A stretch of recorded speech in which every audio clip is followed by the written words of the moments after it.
क्या कभी आपके साथ ऐसा हुआ है कि आप अपने घर से किसी और शहर गए हो, घर से काफ़ी दूर शहर गए हो, वहाँ पर रहने के लिए जो सुविधा हैं वो घर से अच्छी है और खाने पीने के लिए बुफे सिस्टम है, यानी कि मान लीजिए 56 भोग मिल रहा है, लेकिन 4 दिन के बाद, हफ्ते भर के बाद आप घर को मिस करने लगते हैं। वो जानते हैं क्यों? क्योंकि घर का खाना। और आप लोगों ने, बहुत लोगों ने ये भी अनुभव किया होगा कि हम स्टेशन से या एयरपोर्ट से ही घर वालों को फ़ोन करके कह देते हैं कि फ़लाना फ़लाना सब्ज़ी बना के रखना, फ़लाना फ़लाना आइटम बना के रखना, मैं बस आ रहा हूँ। और जैसे ही घर आए, उसे खाया कि मन तृप्त। ऐसा हुआ है ना? ये लगभग बहुत लोग अनुभव करते हैं। इसी वजह से शायद ये डाइट प्लान सक्सेस नहीं होता है। आपने आज डाइट प्लान शुरू किया, 15 दिन, महीने भर, 2 महीने तक उसे अच्छे से फॉलो किया, फिर मन विचलित हुआ अपने हैबिट पैटर्न में आने का, आ गए, फिर वो डाइट प्लान छूट गया। फिर अगली बार नया डाइट प्लान किया, फिर अगली बार और नया डाइट प्लान किया, और हर बार जो फेलियरिटी आई है वो अपने हैबिट पैटर्न के लिए। क्योंकि खाना इम्पॉर्टेंट है। और ये मान लीजिए आप कि जब माँ के पेट में, माँ के गर्भ में जब बच्चा रहता है, उसके जन्म होने के 1-2 दिन पहले ही उसके स्तन में दूध आने लगते हैं। यानी कि खाना हमारे इस संसार में आने से पहले तक रेडी है। तो हम ये कैसे बोल सकते हैं कि खाने के वजह से हम मोटा हो रहे हैं? कारण कुछ और भी हो सकता है ना? क्या है कारण? वो हैबिट पैटर्न को थोड़ा देखना पड़ेगा, है ना?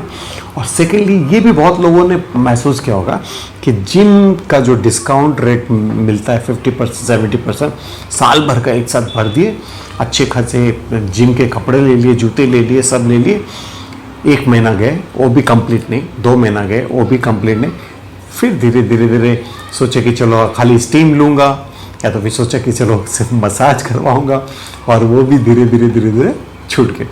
वहाँ पर अगर बात ख़त्म हो जाती तो कुछ अलग बात थी, लेकिन फिर अगले साल फिर इसी प्रक्रिया से गुजरते गए, ठीक है। लेकिन अगर दूसरे लोग, जो लोग योगा करते हैं, जो लोग सूर्य नमस्कार करते हैं, प्राणायाम करते हैं या मुद्रास लगाते हैं, उनके सक्सेस रेट ज़्यादा है। वो इसलिए क्योंकि भारत का जो टेम्परेचर है, भारत का जो रहन सहन है, उसके लिए योगा और प्राणायाम ये बेस्ट बैठता है। आप देखना, आप अपने रिलेटिव को, अपने फ्रेंड्स को सर्कल में थोड़ा सा ढूंढ के देखना कि जो लोगों ने योगा किया है वो लगभग जिम से ज़्यादा एक्सरसाइज करते हैं। ऐसा नहीं है कि जिम वाले नहीं करते हैं, बहुत सारे लोग हैं जो मिस्टर इंडिया वगैरह बनते हैं बॉडी बिल्डिंग में, उनका वो डेडिकेशन है कि वो कर पाते हैं, लेकिन आमतौर पे बहुत सारे नॉर्मल लोग नहीं कर पाते, ठीक है। आप ये कैसे जाने कि हम मोटे हैं या पतले हैं या ओवरवेट है या अंडरवेट है? इसे साइंटिफिकली गिना जाता है BMI चार्ट, यानी कि बॉडी मास इंडेक्स चार्ट। इसका मैं सिंपल कैलकुलेशन आपको बताता हूँ, बहुत सहज तरीके से आप समझ जाएंगे।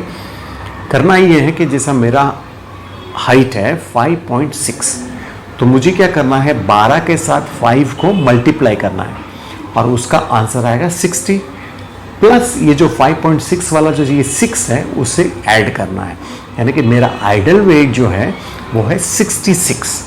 अब उसमें प्लस 3 से 4 किलो ओवरवेट नहीं गिना जाएगा और माइनस 3 से 4 किलो अंडरवेट नहीं गिना जाएगा, वो लगभग ऊपर नीचे होते रहता है, ठीक है। अभी आपको अपने हाइट के हिसाब से अपने बॉडी को वेट देखना है, फिर आपको तय करना है कि आपको कितना लूज करना है, 10 किलो, 12 किलो या 15 किलो। जब 8 से 10 साल पहले मैं एक दिन हमारे डॉक्टर के पास गया था सर्दी ज़ुकाम का इलाज करने के लिए, तब मेरा वज़न जो था 86 किलो था, 86 किलो था। तो डॉक्टर ने मुझे देखा, कहा कि अरे रंजन, तुम एकदम ओवरवेट हो गए हो, बहुत वज़न बढ़ गया तुम्हारा, आप थोड़ा देख लो, एक्सरसाइज वगैरह शुरू कर लो, वरना क्या है, लाइफस्टाइल डिजीज़ आ जाता है, ब्लड प्रेशर आता है, डायबिटिक आता है, जबकि ये हमारे पीढ़ियों में किसी को नहीं है। तो मुझे सिर्फ 1 मिनट का वक्त लगा थोड़ा सा चिंतन करने के लिए, थोड़ा सा मनन करने के लिए कि मुझे ओवरवेट रहना है या एक नॉर्मल वेट में आना है। मैंने 1 मिनट का समय लिया और मैंने डिसाइड किया कि मुझे नॉर्मल वेट पे आना है। फिर उसके लिए मैंने क्या किया मैंने 2-3 साल से भगवत गीता पढ़ रहा था, उपनिषद पढ़ रहा था। मैंने कहा कि इससे अच्छा मैनुअल बुक हो ही नहीं सकता कोई, क्योंकि हमारे पूर्वजों ने भी उसी को माना है। तो मैंने उसके कुछ पॉइंट्स को अपने जीवन में उतारे, बहुत सारे पॉइंट्स को अपने जीवन में उतारा, और मैं चाहता था कि मुझे अलग से कोई आधा घंटा 1 घंटा एक्सरसाइज के लिए समय ना निकालना पड़े। 24 घंटे के अंदर ही मेरे अंदर ऐसे कुछ मैं सिस्टम बना लूँ, ताकि क्या होगा कि मैं जब भी करूँ तो मुझे अलग से डाइट प्लान जाने की ज़रूरत नहीं, अलग से एक्सरसाइज करने की ज़रूरत नहीं, और वो सब कुछ उस पर कवर कर देगा। तो मैंने ऐसा ही किया, और मुझे करीब 4 से 5 महीने लगे BMI चार्ट में आने के लिए। अब उसका मेंटेनेंस के लिए मुझे वो करना ही पड़ता है। ऐसा नहीं कि मैं BMI चार्ट हो गया तो मैं उसको छोड़ दूँ, लेकिन अब वो हैबिट पैटर्न नया ऐसा बन गया है कि मुझे उसके बारे में चिंता करने की ज़रूरत नहीं पड़ती। यहाँ पर आमतौर पे क्या करते हैं लोग कि रोज़ आईना देखेंगे, अपने पेट को देखेंगे, अपने इसको देखेंगे और बोलेंगे मुझे पतला होना है, अगले हफ्ते से होना है, अगले महीने से होना है। एक तो चीज़ वो कोशिश करते नहीं पतला होने के लिए, और दूसरी चीज़ वो अपने मोटेपे को एक्सेप्ट नहीं करते। और बीच में जो थर्ड चीज़ है वो टेंशन, जो 100-200 थॉट्स उस चीज़ को लेकर बनाते हैं, वो ज़्यादा नुकसानदायक है, क्योंकि वो बहुत समय ले लेता है आपके चिंतन करते हुए, है ना। तो आप अपना डिसाइड कीजिए कि आपको ओवरवेट रहना है या नॉर्मल वेट रहना है। इसे 1 मिनट से ज़्यादा समय नहीं लग सकता है अगर आप तय कर लो तो। मैंने कोविड के समय से बहुत सारे माइंड वर्कशॉप्स किए हैं जो भी बहुत अच्छे सक्सेसफुल रहे भगवद गीता और उपनिषदों के नॉलेज के थ्रू। उसके साथ साथ मैंने 4 से 5 वेट लॉस प्रोग्राम्स किए, जिसका 100% रिजल्ट आया कि कितने लोगों ने, पहले मैंने 15 दिन का करके देखा, फिर मैंने 21 दिन का करके देखा, फिर मैंने 24 दिन का करके देखा कि मैक्सिमम वेट में, क्योंकि वेट तो लॉस होगा लेकिन ये हैबिट पैटर्न आने में कितना समय लगता है उसकी मेरी खोज चल रही थी, क्योंकि मैं अपने आप पे प्रयोग कर रहा था। यहाँ पे कुछ एडिशनल दवाई तो खानी नहीं कि अपने आप पे आप प्रयोग ना कर सको। तो मैंने जब देखा कि लगभग सभी को इसका फ़ायदा हो रहा है, खाली कुछ एक ऐसे बंदे हो जाते हैं जो फिर से घूम फिर के अपने हैबिट पैटर्न में आ जाते हैं, तो उनकी मदद सिर्फ वो खुद कर सकते हैं और कोई नहीं कर सकता, ठीक है ना।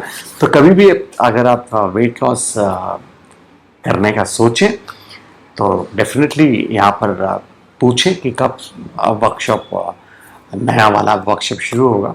आप अपने आप को एनरोल कर सकते हैं, आप देख सकते हैं।